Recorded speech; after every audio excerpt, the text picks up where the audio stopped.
day has finally arrived. You gather your HeroQuest party. They sit around the table. They know that this is the end. Something you've been planning for months, perhaps years, perhaps, and it is likely, decades. It's time for their final battle with Zargon. And you've pulled out all the stops. You know that this final implementation of the HeroQuest board, replete with all of its rooms and anti-modularity, but still a fascinating amount of configurations for the quest, needs to be perfect. It needs to be very challenging without being overbearing. It needs to be balanced, yet a worthy final battle. You've decided the heroes are going to face off with Zargon after a series of skirmishes with monsters, deadly traps, and finding just one more armory full of goodies, magical weapons that they will enjoy having in their final moments in the dungeon, or maybe their final moments of their lives. Should they lose this game, the heroes have failed. Everything that they've done has been for nothing. And Zargon will reign supreme. You only have one question left to ask yourself. What combat dice does Zargon roll? The correct answer, of course, is that he rolls 12 of these on the barbarian's face. Or you can just get the legendary boss dice, now available from Nehecaron at the Forges of Nuln Etsy website, linked in the description below. This is available now alongside the new Old World Armory Potions deck, and I would like to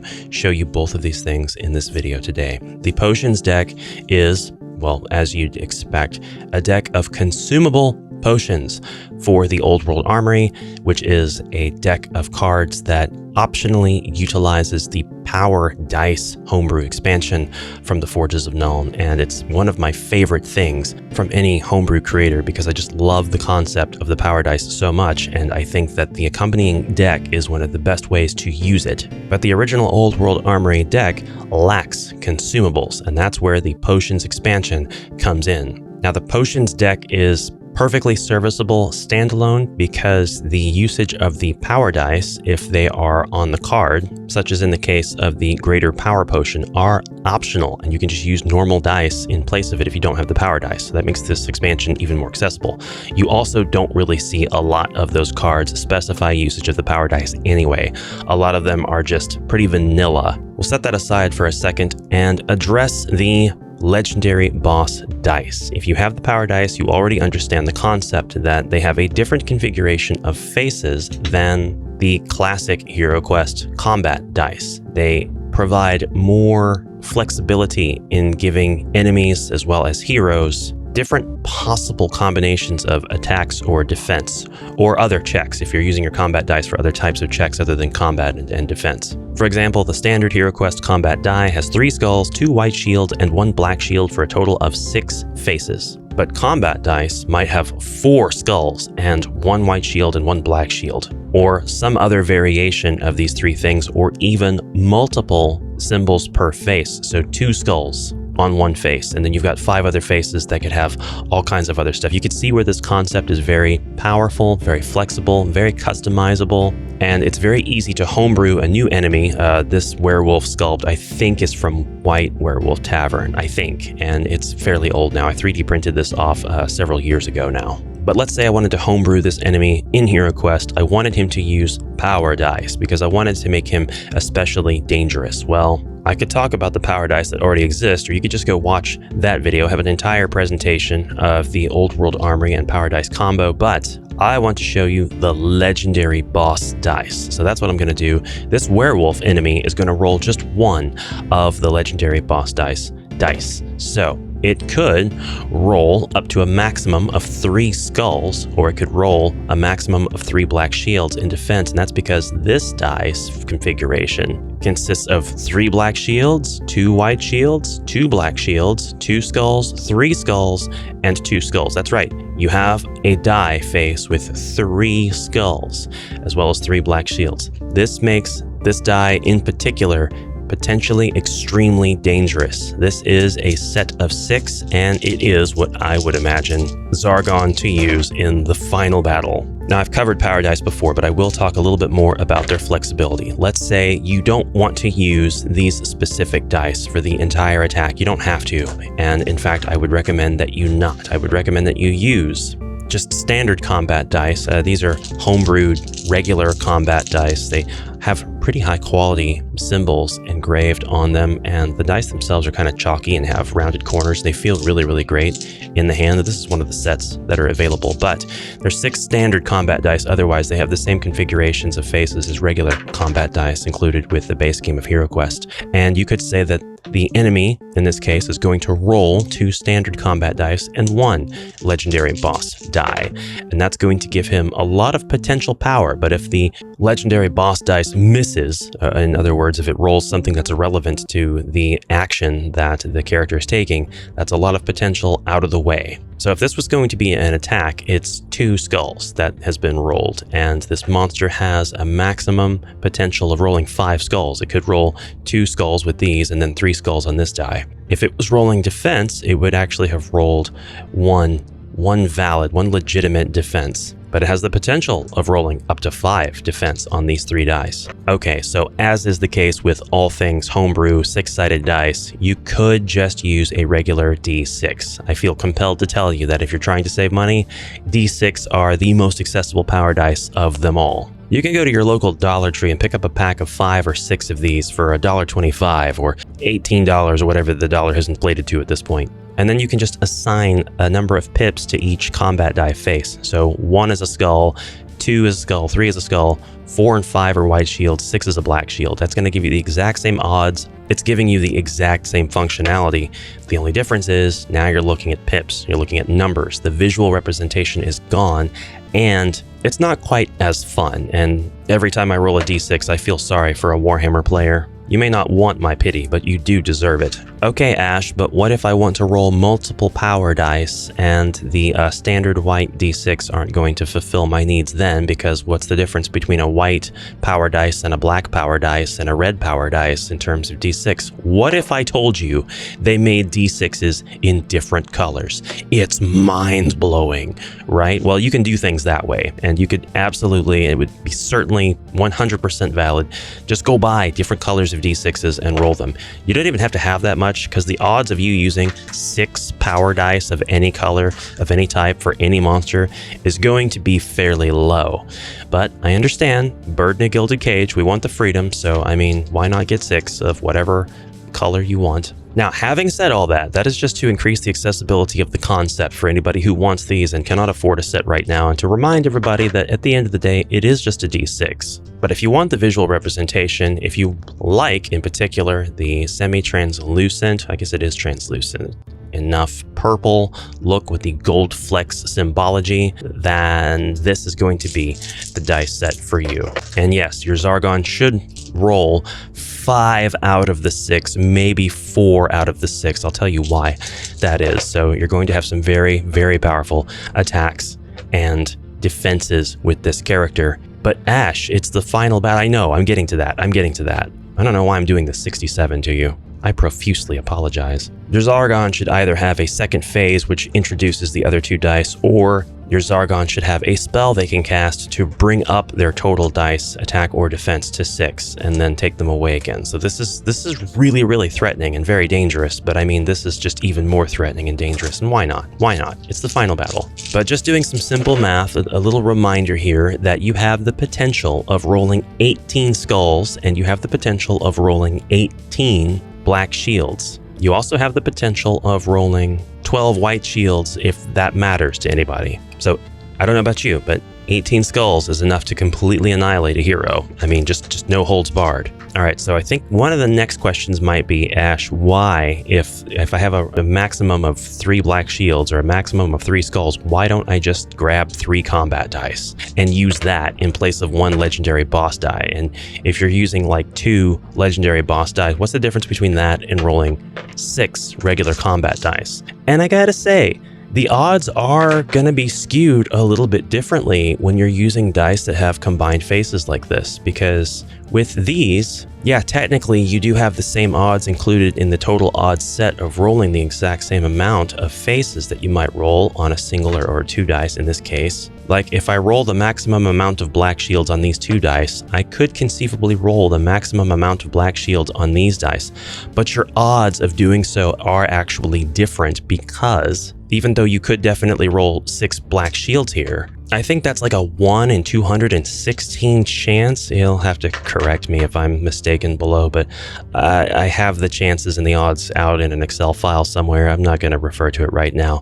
The point is, you've only got like a 1 in 36 chance of rolling 2 faces with 3 black shields. So you have a much higher chance of dealing way more damage or having a lot more defense by rolling these 2 dice than you do rolling the 6 combat dice. Okay, and I don't know about you, but this is a lot cleaner. And also, I might have a very particular homebrew wherein my hero will have an action, a counterattack, a spell cancellation, the ability to heal, whatever, if the enemy rolls a specific die face or a combination of die faces. That's something I haven't really seen done, but it is something that somebody could put out there at some point. So I might have a hero who will heal 1 body point if they attack an enemy and the enemy rolls 2 white shields or more. And with some power dice, that's simply not going to be very likely at all.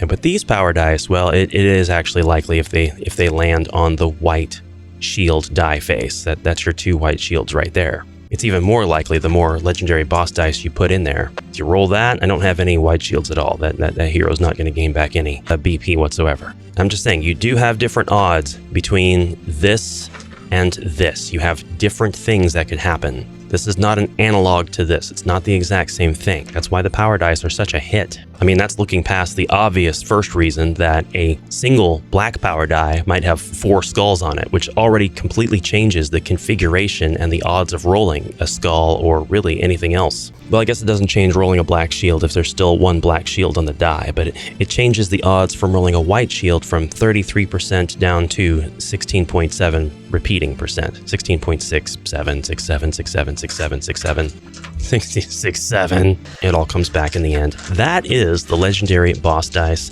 I would say absolutely consider giving these out very sparingly, but they need not only go to your bad guys, your lieutenants, your evil bosses. You can absolutely imbue them into weapons and spells that the heroes receive, giving them just an awesome feeling of power whenever they have a dread spell. Something like Dread Bolt. Roll 1 legendary boss die at any target you can see in attack. And so they do so thinking, I could get 3 skulls. Yeah, that's 2 black shields, and it's just a crushing defeat. Hey, that's a win for Zargon, right?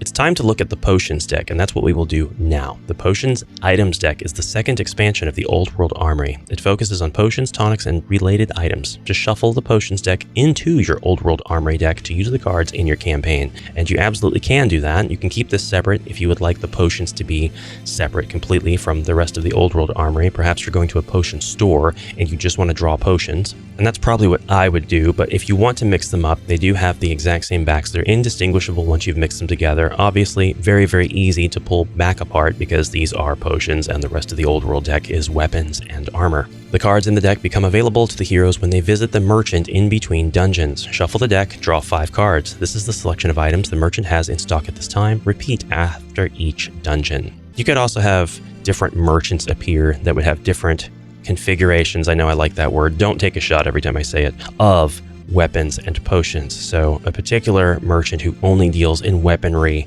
is trudging along, dragging with them just all kinds of armaments, and they don't have any desire to sell potions at all. So draw 5 cards from your normal Old World Armory deck if this is the case. Whereas if you happen upon the alchemist, somebody who has no mind for combat whatsoever, but who loves mixing together tonics and potions to create explosive, disastrous results, or perhaps just likes to experiment with things that mend the flesh in uneasing ways, well, draw from the potions deck, and you could have a variety of different merchants this way. The items in the deck use keywords to represent special rules. These are explained on the following reference cards. Whoops. Don't shuffle this into the potions deck. Imagine your hero's disappointment when they pull this out after finding a treasure. I found the rules. That'll make them 67 for sure. These are pretty much the same keywords available in the regular Old World Armory deck. We have Armor Piercing, Attack, Defense, Divine Shield, Evasive, Fast, Frostbite, Holy, Impact, Lifesteal, Pummeling, and Thorns. The power dice rules used on the Old World Armory cards are optional. This way, the deck can also be used by players who don't own a set of power dice. When an equipment card shows one or more power dice icons, this means the hero using this item may replace standard dice with the equivalent power dice when attacking or defending with this item. For example, the Claymore has attack 4 and shows power dice black, white.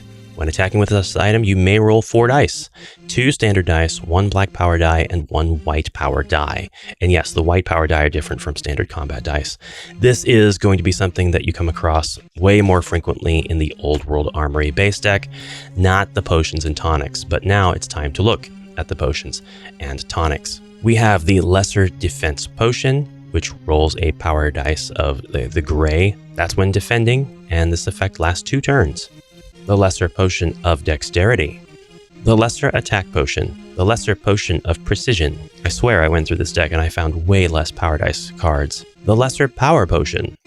There we go, the Tonic of Sharpness. This grants your attacks Armor Piercing for 2 turns. This is where the keywords come into play. And some of these don't utilize power dice or keywords, like the Lesser Tonic of Strength. Consuming this tonic gives you +1 combat die when attacking for 2 turns. The Lesser Tonic of Block. I like that, it's just block. The Lesser Tonic of Aegis. The Tonic of Agility. The Frost Tonic. And it does kind of go on like this. You can pretty much see that it is just going to utilize the existing keywords and the existing power dice in a way that is basically just trying to use every possible combination and provide you with all kinds of fun ways to utilize these power dice and these keywords. And most of these fun ways are going to give you ideas of utilizing them in your own homebrew. The Ashen Powder is fun. Choose 1 visible square. All enemies in that room or corridor have -1 combat die when attacking, and this effect lasts 3 turns. They've got ash in their eyes. Brew of Recovery, Shiver Bomb, Ember Shot Grenade, Greater Defense Potion. We come across our first 2-star item.